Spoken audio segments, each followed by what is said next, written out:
New post-war Old Dutch cleanser, famous for chasing dirt, presents Nick Carter, famous for chasing crime.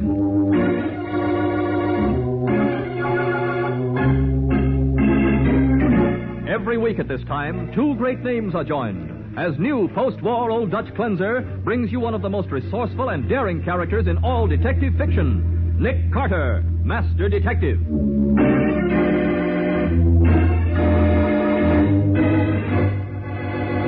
Why do you suppose he doesn't answer the door, Nick? I don't know, Patsy. Maybe if we look through this window, we can see. Well, Nick, what's the matter? What are you staring at? Look over there on the floor by the sofa, Patsy. Huh? Why, there's a man lying there. He's been shot in the forehead. Confound it. He's the one man in the world who could have told us why a young man who had everything to live for should want to take his own life.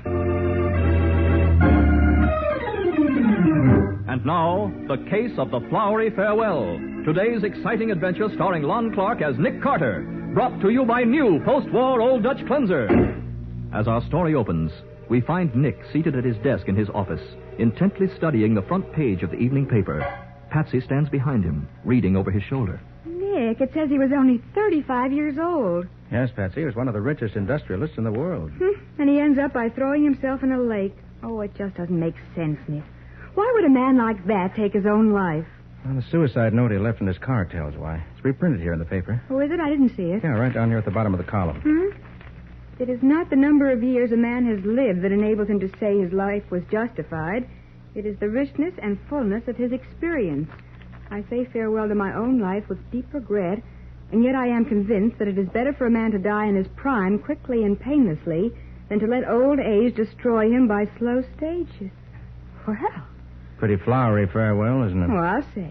Imagine anyone sitting down and... Oh, I'll get it. Okay. Nick Carter speaking. Mr. Carter, my name is Mrs. Holt. Mrs. Douglas Holt. Yes, Mrs. Holt. I wonder whether you can come to my home this evening. My husband and I would like to speak to you about the death of our very good friend, Miles Kincaid. Oh, yes, the man who committed suicide. The man who died, Mr. Carter. Whether or not he committed suicide is what we'd like you to find out.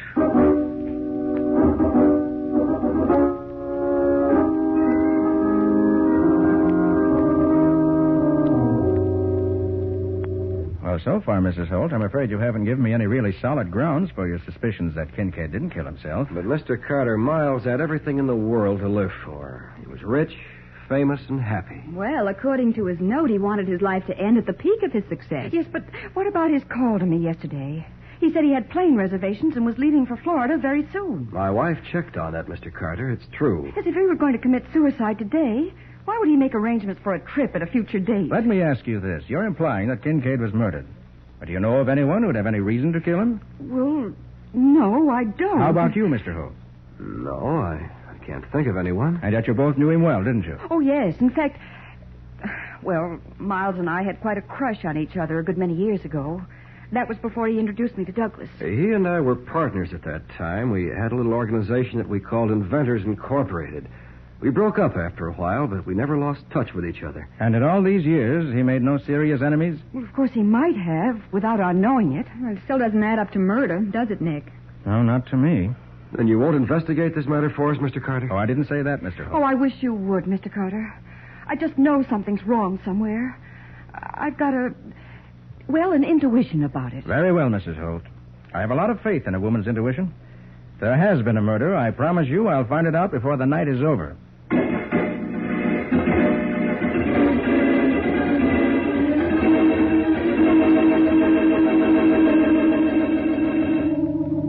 Did you talk to Sergeant Matheson on the phone, Nick? Yes, and you should have heard the horse laugh he gave me when I suggested that Miles Kincaid might have been murdered. Oh, that must mean the handwriting experts are sure about the suicide note. They are. Matty says there's absolutely no question about it. It wasn't a forgery. Well, that pretty well settles it then, doesn't it? Perhaps.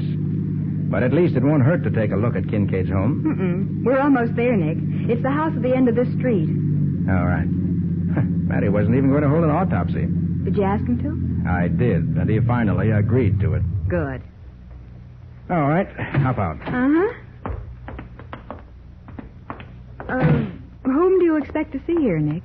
Kincaid's valet, a man named Harry Otis. Oh. Holt says he was probably the last man to see Kincaid alive. Yeah, but do you think you're... What was that, Nick? Somebody moaning. Someone in pain. It came from those bushes by the side of the porch. Yeah, come on. There he is, Nick, lying in the bushes. All right, give me a hand, Patsy. Yeah. Pull him out. Yeah. Watch out for that branch. Okay. There, that does it. My head. Yeah, what happened to you? Who are you? Nick Carter, private investigator. Who are you? Harry Otis. I was Mr. Kincaid's valet, sir. Well, what happened to you? Someone rang the doorbell a few minutes ago. I opened the door, but there was no one there, so I stepped out on the porch. That's all I remember. He must have been slugged from behind, Nick. Yeah, come on. Where are we going? Whoever slugged him may have wanted to get into the house. Could still be there. Okay, Nick. If Miles Kincaid committed suicide, Nick, what's this all about? Your guess is as good as mine, Patsy. The front door is open. Don't make any noise. No one in the living room. Would he have gone upstairs? Wait a minute. Listen. Nick, it's someone moving around. Right. Behind that closed door over there. Let's drop in on him. Unexpectedly. Right. Oh, confound it. Is the door locked, Nick? Yes. Guess we'll have to announce ourselves after all. Open up! Open this door! He's climbing through the door. Not hurt, are you? No, but it was awful close, Nick. Oh, it's all quiet in there now. Afraid he's giving us the slip. That gunfire was probably intended to cover his getaway. What are we going to do? Only one thing to do. Shoot the lock off. Stand back. Yeah. There. Oh, Nick, he must have gone out that open window. Yeah, no use going after him in the dark. Oh, shucks. Oh, will you look at this room? It must have been Kincaid's study. Oh, it's a mess now. Our friend tore it apart. Every drawer, every What file. could he have been after? I don't know. But there is one thing I do know. What's that, Nick? As of now, I'm definitely interested in how Miles Kincaid really died.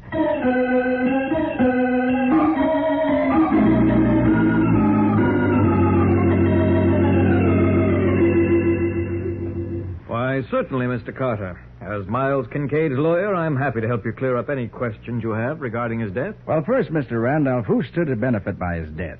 Well, all of his wealth is to be divided among various foundations and charitable institutions. What? He left no private bequest whatsoever? Only a comparatively small one to Melvin Dudley. Melvin Dudley.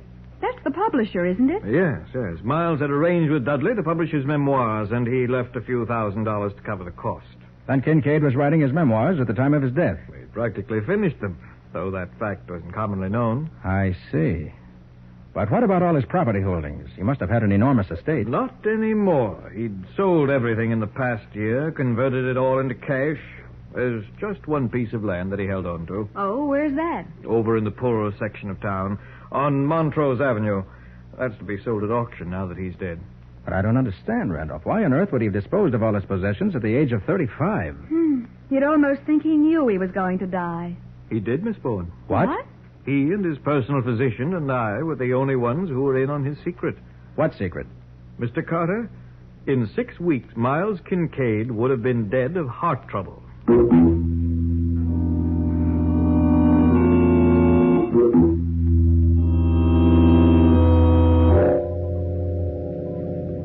Why are we going back to the office, Nick?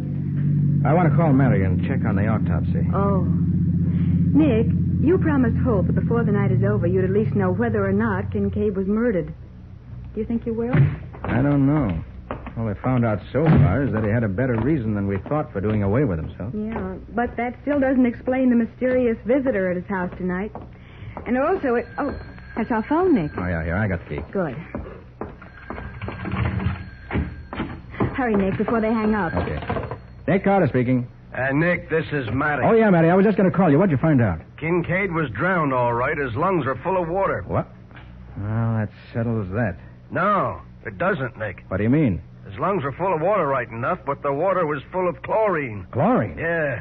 But there's no chlorine in lake water. You're right, Nick. But there's plenty of it in the city water system. Then Miles Kincaid was drowned before he was thrown into the lake. Right. And that means murder.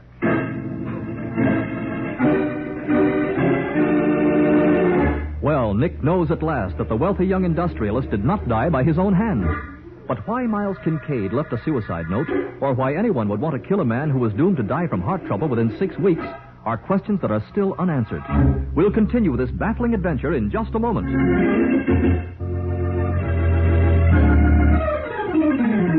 And now, back to The Case of the Flowery Farewell. Today's adventure with Nick Carter, brought to you by new post-war Old Dutch Cleanser. As we pick up our story, a half an hour has passed. Nick and Patsy have joined Mattie at the Kincaid home and, guided by Kincaid's valet, Harry Otis, have just entered the murdered man's bedroom. I see the bed's been made, Otis. Did you do that today? No, sir. No one's been in here all day. Well, in that case, Kincaid didn't sleep here last night, Nick. Apparently not, Mattie. But his dressing gown's on the bed, and there's one of his ties on the floor behind that chair. Yeah. Was Kincaid fully dressed when your men found him, Mattie? Well, sure. He had on a brown business suit, a blue shirt, and a green tie. A green tie? Yeah. Oh, no. You must be mistaken, Sergeant. Now, don't tell me. He had on a blue shirt and a green tie. But, Sergeant, Mr. Kincaid would never have worn a combination like that. He was very particular about his clothes. Now, listen, Otis. Hey, Mattie, wait a minute. This all adds up. Huh? Otis, take a look around. Does this room seem just about the same to you as always? Why, no, sir, it doesn't. The bed's been pushed back farther than usual, and the chairs are all against the wall. Hey, I'm beginning to catch on, Nick. Otis, where were you when your employer retired last night? I had the evening off, sir. I drew his bath water for him, then I went out. Uh-huh. When I got back, I assumed he was asleep. You drew his bath, huh? Yes, sir. Well, Mattie, at least we know how he died. But Huh? you think he was killed here, Nick? I do. He was probably getting undressed when the murderer found him. And they had a fight? Yeah, that's why the furniture is out of place. Yeah, that would also account for the bruises on Kincaid's face. We figured they was from being hit against the rocks in the lake. Yeah. Well, he was probably knocked unconscious in this room. Then the murderer took him into the bathroom and held his head underwater until he was dead. Oh, how horrible. Then he dressed him again. Must have been in such a hurry he didn't see the tie Kincaid had taken off. So he grabbed one out of the closet without even noticing the color. And then he carried him out, shoved him in his own car, and drove to the lake. But what about the suicide note? I've got a little theory about that, too. What sort of theory? I'd rather not say until I've had a chance to confirm it. But how are you going to do that, Nick? By dropping in on a publisher named Melvin Dudley and asking him a few questions.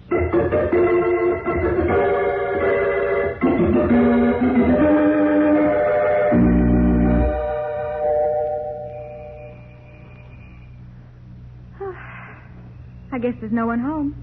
Yeah, there must be, Patsy. I saw a light at the side of the house. Well, let's go around the side porch and take a look in the room where the light is. Okay, Nick. Oh, you're just wasting time. No. Here, Nick. We can look in through this French window. Oh, look at all those papers scattered all over the floor. Hey, looks like a cyclone's been through here. Hey, Mattie. What? Look over there beside the sofa. Beside what? Sofa. Holy smoke. Nick, there's a man lying there. Smash the glass with your revolver. We gotta get in there. I'll say we have. All right, stand back. Did you reach the latch? Yeah, I got it.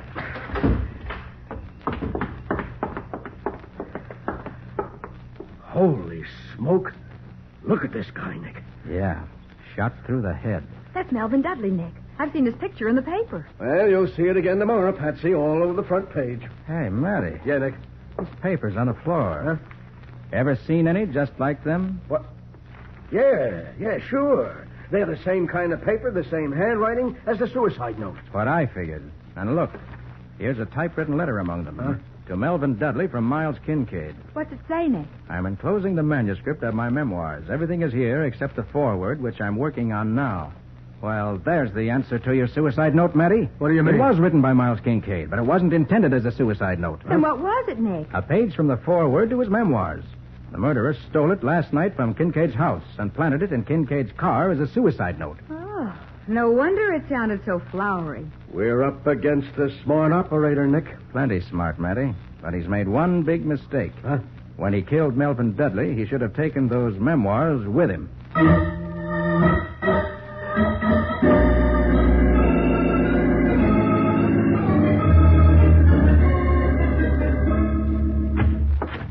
Well, morning, Nick. Oh, hello, Mattie. I've spent a very dull night reading Kincaid's memoirs. Oh, yeah? Find anything interesting in them? Yeah, but the most interesting part isn't there. Is that... I don't get you. Mattie, unless I'm all wrong, these memoirs should hold the key to Kincaid's murder. How do you mean? Well, apparently, when Kincaid learned he was going to die, he decided to leave behind him a document that would expose somebody. Uh-huh. Somebody he hated. And you think this somebody got wind of it and knocked Kincaid off so as to get hold of the document? I do. But he didn't get hold of it because Kincaid had already sent it to Dudley. Uh-huh. The murderer realized that after he went back and searched Kincaid's study. So he went to Dudley's house to get it and ended by killing Dudley. Right. But look, Nick, why didn't the murderer take the memoirs while he was there? He did. He what? At least he took that part of them which incriminated him. There's one whole section missing from the manuscript. Oh, got any idea what was in that section? Yes, Mary, I have. Good boy. When Douglas Holt and his wife put me on this case, Holt told me that he and Kincaid were once partners in an outfit called Inventors Incorporated. Inventors Incorporated? Yeah. But there's no mention of any such organization anywhere in the memoirs. Hey, Nick. Then maybe the... I'm back, Nick. Oh, hello, Sergeant. Hi, Patsy. Yeah, what did you find at the newspaper morgue, Patsy? You get any dope on Kincaid's background? Plenty, Nick. And about that company called Inventors Incorporated. Yeah? There's something funny about that. Funny? In what way? Why, there was a third partner. Third partner? Uh-huh. Who was he? A man named Peter Jarrett. Peter Jarrett. Mm-hmm. No mention of him in the memoirs either. Hey, Nick, are you thinking this Jarrett guy might be our man? I don't know about that, Matty. But I am thinking that it's strange that Holt and his wife didn't tell me about this Peter Jarrett. I wonder why.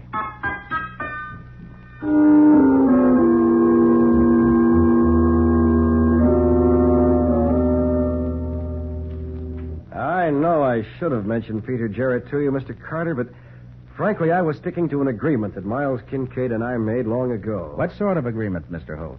To cover up for Jarrett in spite of the raw deal he gave us. Oh, he gave you a raw deal? He certainly did. Jarrett wrecked Inventors Incorporated by walking out on us one day, taking with him what little capital we had. And you never saw him again? No, never. But I'm confident he's still alive. Nick, Peter Jarrett must be our man. Well, he certainly had a motive for killing Kincaid. If Kincaid was planning to expose him in the memoirs he was writing. You say Miles was writing his memoirs, Mr. Carter? Yes, he was. They were practically complete when he died. Well, then it all adds up, doesn't it? Only a man like Jarrett who wanted to get hold of those memoirs before they were published would have had a motive for killing a man who was going to die anyway. Yeah, but the question is, how can we get our hands on Jarrett? Well, I can tell you where his wife lives. She ought to know where he's hiding out, if anybody does. Oh, good. We'll go see her. I have an idea that when we find Peter Jarrett, we'll have this case sewed up.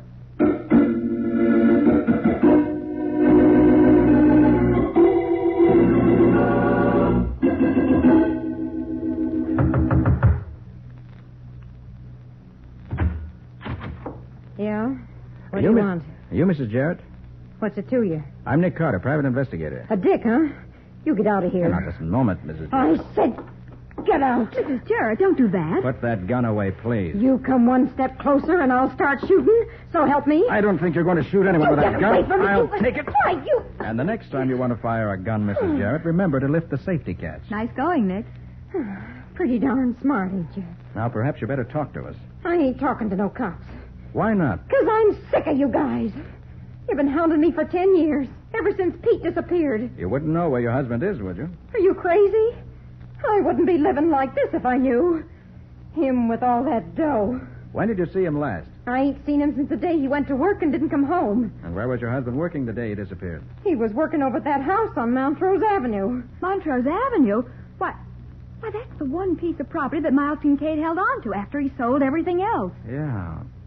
Well, thank you, Mrs. Jarrett. I'm very grateful to you. What? I didn't do nothing for you. Oh, yes, you did. You just gave me the last piece of a very complicated jigsaw puzzle.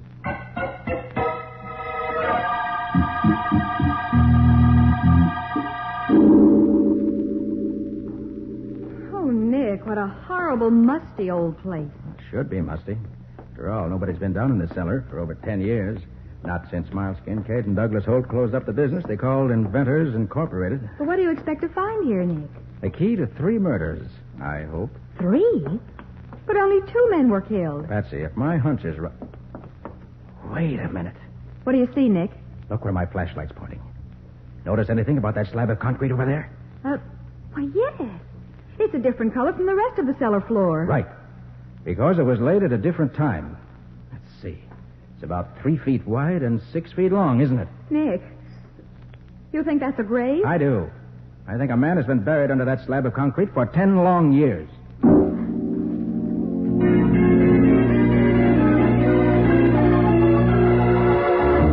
Patsy stares at the circle of light from Nick's flashlight. Who is buried in the musty cellar on Montrose Avenue, and what bearing his death has on the murders of Miles Kincaid and Melvin Dudley, we'll find out in just a moment.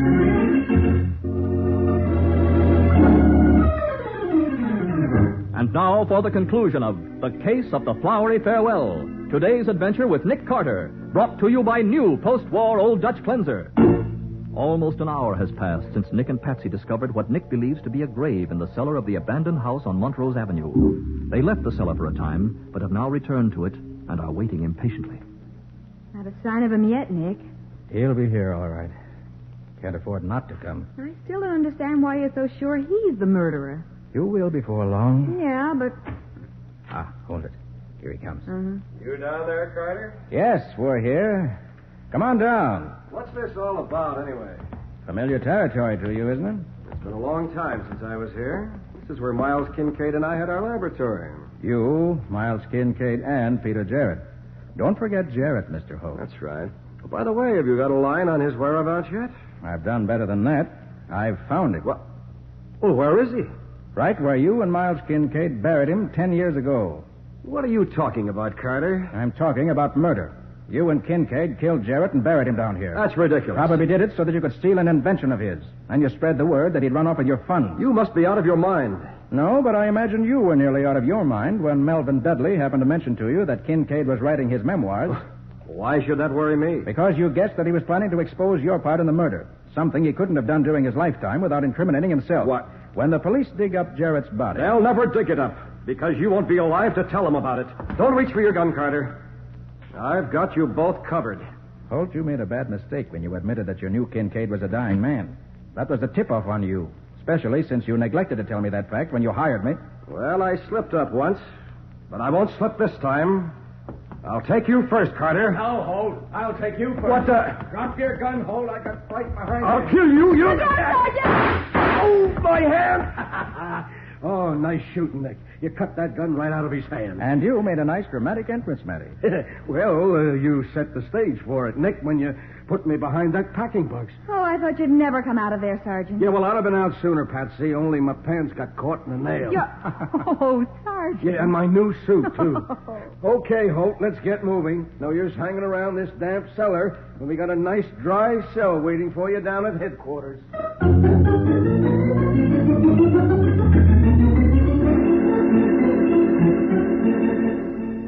Then Jarrett's body was buried in the cellar, Nick. Yes, Patsy. And the case is closed. Not quite, Miss Carter. Not until you've told me how Holt found out that Kincaid was dying of heart trouble. Well, according to the statement Holt gave Matty down at headquarters, Kincaid told him. He did? Mm-hmm. When Holt went to inquire about the memoirs, Kincaid gloated that he'd be dead in 6 weeks, and that everybody would know that Holt was a murderer. But why on earth did Kincaid want to expose Holt? Patsy, don't you remember what Mrs. Holt told us? That she used to go with Kincaid? Well, Kincaid never forgave Holt for taking her away from him. Well, I get it. He couldn't get even with Holt until after he himself was dead. That's right. Yeah, but I can't understand why Holt brought you in on this case. He didn't. His wife did. What? You mean it was her idea to hire you? Sure. She knew nothing about the murder of Peter Jarrett, and she had no idea that Holt had killed Kincaid. She just didn't believe that Kincaid had killed himself. Mm-hmm. And when she wanted to call you, her husband had to agree with her so she wouldn't get suspicious of him. That's it. Oh, brother. When you walked into that house and took the case, it must have been life's darkest moment for Douglas Holt. The darkest so far, Patsy. But the state is planning an even darker moment for him in the very near future.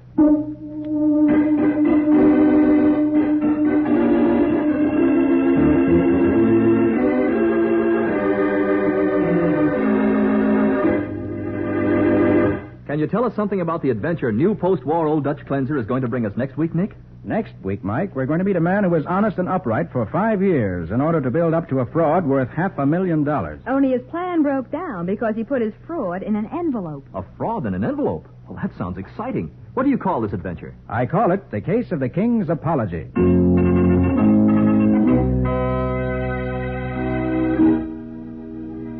Friends, this is Nick Carter again.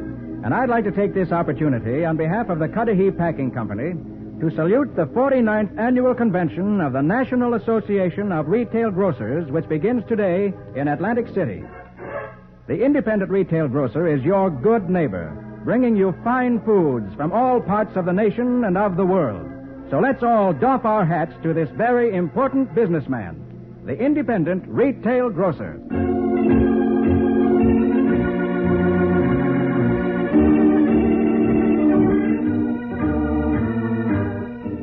Nick Carter, Master Detective, is presented each week at this time by the Cudahy Packing Company.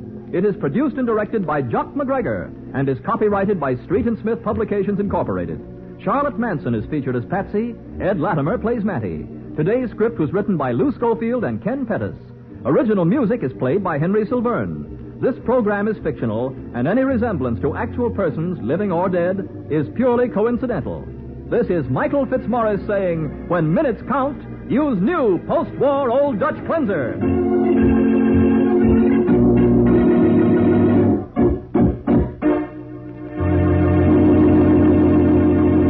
This is the Mutual Broadcasting System.